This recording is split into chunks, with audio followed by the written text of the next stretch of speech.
എല്ലാത്തരം വിഭവങ്ങളും വളരെ ഈസിയായി തയ്യാർ ചെയ്യാം, അതും നാവിൽ കൊതിയൂറും രുചിയോടെ. ഇനി ലാ ഇൻസ്റ്റന്റ് ഗ്രേവി ഇപ്പോൾ എല്ലാ ഷോപ്പുകളിലും ലഭ്യമാണ്. ലാ ഇൻസ്റ്റന്റ് ഗ്രേവി. കരുവാരക്കുണ്ട് കുട്ടത്തി അമ്പലക്കുന്ന് മഹാദേവ ക്ഷേത്രത്തിലെ ആറാട്ട് മഹോത്സവത്തിന് തുടക്കമായി. ബുധനാഴ്ച നടന്ന കൊടിമര ഘോഷയാത്രയോടെയാണ് ഉത്സവത്തിന് തുടക്കമായത്. 7 ദിവസങ്ങളിലായി നടക്കുന്ന ചടങ്ങുകൾ നവംബർ 18-ന് സമാപിക്കും.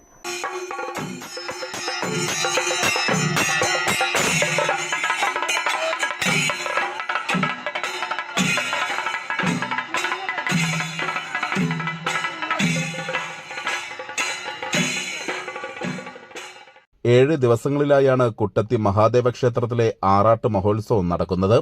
ഇതിന് തുടക്കം കുറിച്ച് ബുധനാഴ്ച കൊടിമര ഘോഷയാത്ര നടന്നു.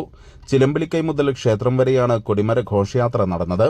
നാരായണൻ കൊളത്തൂർ, വിജയൻ കൊളത്തൂർ എന്നിവർ കൊടിമരം മുറിക്കൽ ചടങ്ങുകൾക്ക് കാർമ്മികത്വം വഹിച്ചു. ക്ഷേത്രത്തിൽ നടന്ന ചടങ്ങുകൾക്ക് തന്ത്രി പുതുമന ഹരിശങ്കരൻ നമ്പൂതിരി, മേൽശാന്തി ജഗൻമോഹൻ ഭട്ട്, മാർഗദർശി NN രാജീവ്ജി അഗസ്ത്യമല എന്നിവരും കാർമ്മികത്വം വഹിച്ചു.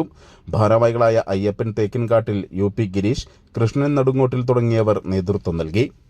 News bureau, Karuvarakundu.